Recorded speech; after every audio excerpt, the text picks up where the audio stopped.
मन मंदिरा गजर भक्तीचा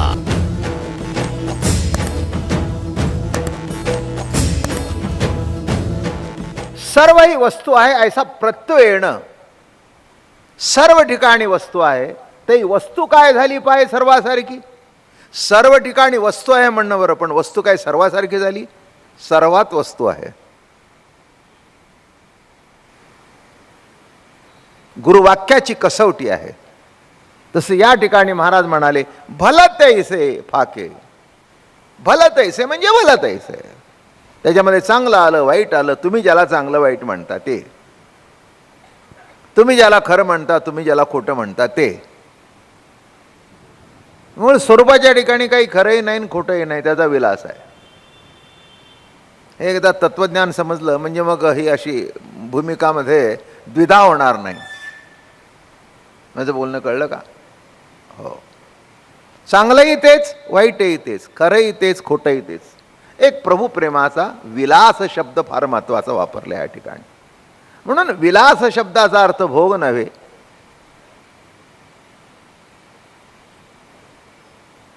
बरं का, इथे प्रभू प्रेमाचा विलास म्हटल्यानंतर पुढचा प्रश्न येत नाही. जेव्हा व्यक्तिगत विलास शब्द वापरला जाईल तो भाग निराळा आहे. प्रभू प्रेमाचा विलास.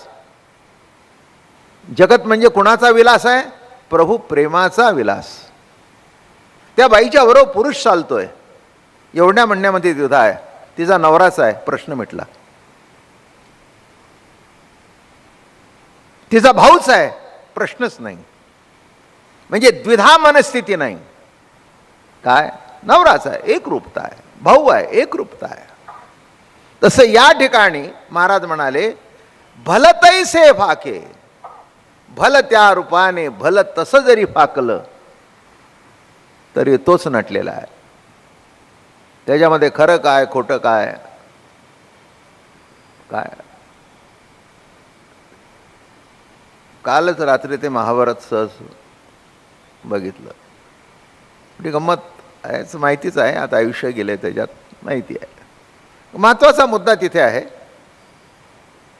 की कृष्ण सांगतो हा द्रोणाचार्य गेल्याशिवाय जमायचं नाही.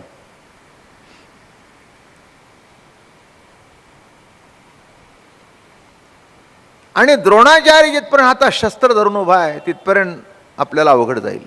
मग त्यांनी शस्त्र खाली ठेवावं असं काय करावं? त्यांनी ठरवलंय म्हणे अश्वत्थामा मेला की शस्त्र धरायचं हातात नाही. तर म्हणले तो मेला नाही. मेला नाही मग मेला म्हणून सांगा ना म्हणे.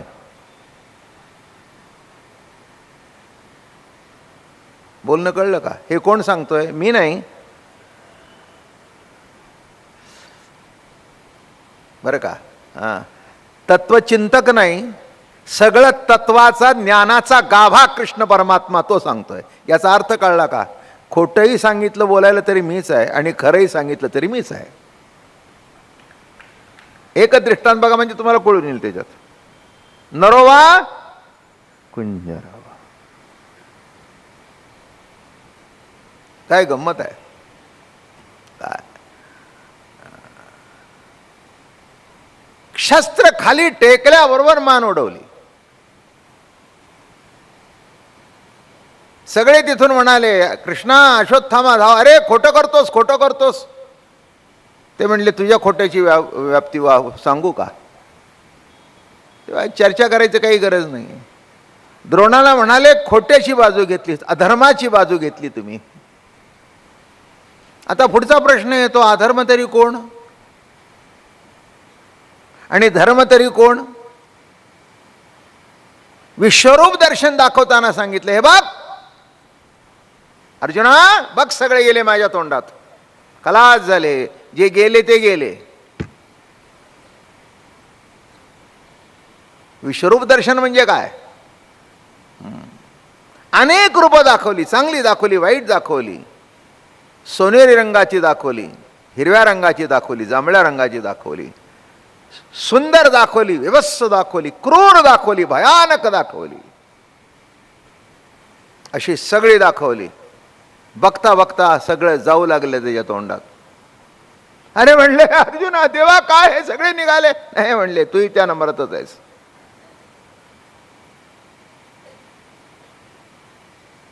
आणि शेवटी अर्जुन घाबरला आणि म्हणाला, आता जापानी जापानी आपुले अस्ताव्यस्त हे विश्वरूपाचे सोहळे पाहोनी निवाले जी डोळे, आता होता ती आंधळे कृष्णमूर्ती लागी. आता ती सगुण साकार मूर्ती बघण्याकरता माझा जीव असावलेला आहे. झालं, डोहाळे पूर्ण झाले माझे. आता नाही, आता नको, आता नको. अरे म्हणले, तू मागितलंस, कुणाला दाखवलं नाही ते तुला दाखवलं. ते म्हणले, कुणाला दाखवलं नाही ते ठीक आहे, पण मला हे बघायची इच्छा नाही. आता बघितलं नव्हतं तिथपर्यंत वाटलं होतं की विश्वरूप दर्शन काय आहे, पण आता कळलं तुझं सगुण साकार रूपच सुंदर आहे. म्हणून माणसाला नेहमी सुंदर बघावं असं वाटतं. एखादा रस्त्याने मनुष्य घसरला आणि गाडी येते मागून, असा माणूस तोंड फिरवतो, असा तोंड फिरवतो. आणि एखादं सुंदर चित्र बघितलं, बघत बघत जातो, नाही का. आता त्याच्यातला तर दुसरा क्रूर बुद्धीचा असेल तर तो किती लागले ते बघायला जातो, कसा मेला तो बघायला जातो. स्वभाव धर्म बघा. काही काही माणसांना वाईट बघवतच नाही, ते गाडी सुद्धा थांबवत नाहीत. आणि काही काही थांबवून मुद्दाम किती लागलं, त्या गर्दीचं जमली आहे, पोलीस आले, तर तू जाऊन काय करणार आहेस तिथे. हां, अडचण असेल तर खाली उतर, त्याला घे गाडीत. सगळं झालंय, ॲम्ब्युलन्स उभी आहे, तरी म्हणतो कुठे लागलं बघू. आता कोण आहेस तू. माझं म्हणणं कळलं का, की काही काय बघा काणसं, त्यातल्या त्यात महिला मंडळी जास्ती असतात. एखाद्याचं म्हणजे मी काही इकडे तिकडे सांगितलं नाही, नीट लक्षात घ्या. एखाद्याचं रक्त बघितलं की तिला गेरी येते. रक्त बघितलं, अरे बापरे, तिथले तिथे गेरी आली. स्वभाव धर्म आहे. आणि एखाद्याला रक्ताचे पाट वाहताना बघितले तर काही वाटत नाही. आता युद्धामध्ये तेच घडलं, पाट वाहिले रक्ताचे, पण कोणाही सैनिक मागे सरला नाही. त्यांना त्याची सवय झाली. याचा अर्थ तेही रूप माझं आहे आणि हेही रूप माझं आहे. म्हणून खोट्यालाही खरं केलं आणि खऱ्याला खोटं करून टाकलं. हे सर्व गुणधर्म ज्याच्यात आहेत तो श्रीकृष्ण परमात्मा. आणि हाच त्याचा विलास, हा त्याचा विलास, त्याचा खेळ चाललाय. त्याच्यामध्ये विशेष काही, त्याला काही विशेष काही वाटतं असं नव्हे. बगळा जेव्हा पाण्यात उभा राहतो तेव्हा ते खाली चोच करून मासा जिवेत घेणं, असं गट करणं. कोणीतरी शाकाहारी तिथे बसलो, तो बगळ्याला म्हणतो, तुला काही लाज वाटत नाही का. अरे किती खाशील. तो म्हणला, तुझ्याकरता निराळा आहे, माझ्याकरता निराळा आहे, मला असं केल्याशिवाय पोट भरायचं नाही. असं परमात्म्याने निमाली घालून दिली आहे. असं करतो, असं करतो, खेळ आहे त्याचा. नाही, वाघ माणसं मारतो म्हणून तो नसावा का. नव्हे, सध्या माणसाच्या रक्षणाचा कायदा नाही आहे, पण जनावरांच्या रक्षणाचा आहे. तुम्ही वाघ मारू शकत नाही, बरं आहे ना. हां, हरण मारू शकत नाही, सिंहाला हात लावू शकत नाही. सिंहाने तुम्हाला फाडलं तरी हरकत नाही. नाही, एका दृष्टिकोन. आता दुसरा दृष्टिकोन, या सर्वांनाच तुम्ही कातड्या करता मारत बसला तरी तुमची कातडी कशी राहतील. म्हणजे दोन्ही बाजूनी सांगतो ना मी. तेव्हा असंही आहे. मध्ये जुन्नरला एका गावाला कार्यक्रमाला गेलो होतो मी. त्या गावामध्ये मी जेव्हा किती कीर्तन होतं माझं तिथे, ते म्हणाले वर्षातून 1-2 मुलं तरी इथून उचलली जातात, पण गाव काही कुणी सोडलं नाही. आता 2-3 महिनेच झाले. ते म्हणाले, अशी बहीण भाऊ निघाले होते शाळेला आणि येऊन उचलून गेला ना वाघ निघून. मग म्हटलं कुणी गाव सोडलं नाही. आता कसं सोडणार म्हणले, आमचे बाप दादा इथे राहत आहेत, कसं सोडणार. उलट ज्याच्या घरी गेलो होतो त्यांनी नवीन बंगला बांधला होता. म्हटलं हे माहिती असून सुद्धा बांधला नाही. म्हटलं गाव आहे म्हणला, तसं काही नाही, नीटनेटकं बंद करून. म्हणून आमच्या गावामध्ये बाहेर वरांड्यामध्ये कोणी झोपत नाही. माझं बोलणं कळलं का. हां, तुमचंही रक्षण, त्याचंही रक्षण. काय भलतैसे शब्द काय वापरताय ज्ञानोबराया.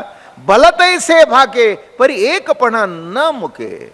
पण त्याच्यातला एक संगपणा, एक तत्व कुठेही मागे राहत नाही. सर्व त्याचा चिद्विलास आहे. म्हणून सर्व ही जे भान ते नाही वस्तुवीण ऐसे चोजवता कुण सर्वची कैचे.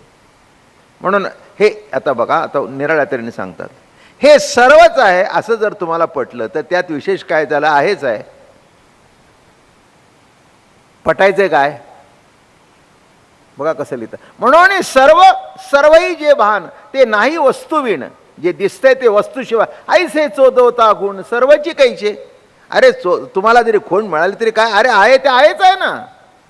रोजचा दृष्टांत, बाबा महाराज म्हटलं तरी आहे, नाही म्हटलं तर आहे, तर आहेच ना, आहेच ना. त्याच्यामध्ये कोणताही फरक नाही. या लागी सर्व आत्मा म्हणती आत्मत्व न लगे सर्वता, आत्मात्व तत्वता एकोची असे. सर्व आत्मा म्हणती आत्मत्वे न लगे सर्वता. सर्व आत्मा म्हणती आत्मत्वे न लगे सर्वता. आत्म्यात सर्व आहे. बघा 9व्या अध्यायामध्ये फार सुंदर विषय मांडला. राजविद्या राजगुह्य हा विषय मांडला. आणि ओवी मोठी सुंदर आहे. भूते ना माझ्या ठाई, भूतामध्ये मी नाही, या खुणा तू काही चुकू नको. भूत माझ्यात नाहीत, मी भूतात नाहीत. मग आता आहे तरी काय. त्याच्या पुढे एक ओवी आहे. आमची प्रकृती पहिली कडील भाव, आमची प्रकृती पहिली कडील भाव, जव कल्पने बिन लागशी पाहो, तव भूते मी मज माझी हे वाव का, जे सर्व मी म्हणून. कसा सिद्धांत गेला बघा. भूतात मी, माझ्यात भूत नाही. अरे मग काय, अरे मीच आहे. तिथे माझ्यात काय म्हणतोस. साखरेत गोडी, गोडीत साखर की साखर आहे आणि इथून गोडी लागते नाही. जिथे तोंड लावाल तिथे गोडी आहे आणि जिथे गोडी आहे तिथे साखर आहे. गोडी आणि साखर हे दोन्ही अविभाज्य आहेत. म्हणून महाराज म्हणतात भूत माझ्यात आहेत, मी भूतात आहे. कशी भाषा बोलतोस. भूत माझ्यात नाहीत, मी भूतात नाही, मीच आहे. पण आमची प्रकृती पहिली कडील भाव. जरा जरा थोडंसं पलीकडे जाऊन बघ, जरा थोडंसं पलीकडे जाऊन बघ, म्हणजे तुला कळेल काय आहे ते. हां, तू तुझ्या भूमिकेत उभा राहिलायस. मी ब्राह्मण, मी क्षत्रिय, मी वैश्य, मी शूद्र, मी स्त्री, मी पुरुष, मी चांगला, मी वाईट, मी खुणी, मी पापी. आमची प्रकृती पहिली कडील भाव, जरी कल्पने विण लागसी पाहो. तुझ्या कल्पना घालून पाहू नकोस. तव भूत, हे बघा प्रत्येक गोष्ट आपण आपल्या कल्पनेत बसवतो मग पाहतो. बरोबर आहे ना. प्रत्येक गोष्टीबद्दल तुमची कल्पना आहे. काय लग्न आहे, साडी घ्यायची, काहीतरी कल्पना आहे. दुकानाची पायरी चढता, ती काहीतरी कल्पना घेऊन चढता ना. मग गेले बसले, लग्नाची खरेदी, 7-8 जण बसले. मग तो दुकानदार विचारतो कसली पाहिजे. नाही म्हणजे तुम्हाला काय नेमकं पाहिजे, अहो दाखवा हो. मग तो म्हणतो हे बघा बाईसाहेब, दाखवण्याचा काही प्रश्न नाही. इथे 15-20 हजार साड्या पडल्यात आमच्याकडे. 1000 रुपयापासून 5 लाखापर्यंत साडी आहे. तुम्हाला कोणत्या कॅटेगरीतली पाहिजे. नाही तुमच्या कल्पनेत काय आहे. हां मग असं करा, 10 पासून 20 पर्यंत दाखवा. हां आता बरोबर म्हणजे काय. हां 10 पासून 20. तसं तुमची कल्पना काय आहे. तुमची कल्पना एक ठराविक देव आहे, देव नाही. 33 कोटी आकार दिलेले आहेत देवाला. प्रत्येकाचं कुलदैवत भिन्न, त्याचा देव त्या त्या आकारात बघतो. पण महाराज म्हणतायत त्या आकारात मी नाही, आकार माझ्यात नाही, सर्व आहे ते मीच आहे. मन मंदिरा गजर भक्तीचा.